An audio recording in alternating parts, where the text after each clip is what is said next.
अस्सलाम वालेकुम। लब्बैक या गज़ा की तहरीक यहूदियों ने चलाई और उसका प्रैक्टिकली ईरान के अंदर आपने देख लिया कि उनका जो चीफ़ कमांडर था लब्बैक या गज़ा मूवमेंट का, वो इसराइल का मोसाद का एजेंट निकला।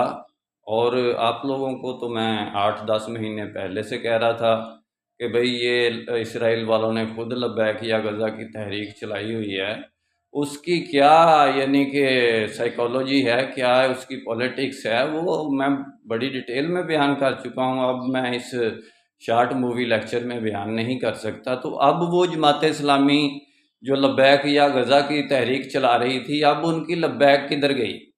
सोचने का मुकाम है। अब जमात इस्लामी का वो सेनेटर मुश्ताक लब्बैक या गज़ा क्यों नहीं कहता? अब इनके वो मफलर जो फ़लस्तीन वाले ये पहनते थे, लब्बैक या गज़ा के रशियन फेडरेशन, इसराइल के और इंडिया के ये मफरब बनाए हुए मफलर पहनते थे, अब वो कहाँ गए?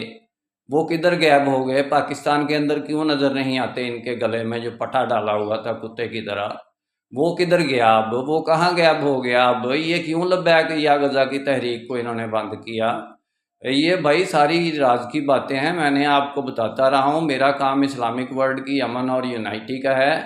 इंशाल्लाह डिटेल में बात फिर होगी। निस्बत वहदत खिदमत खैर के साथ। अल्लाह हाफिज़।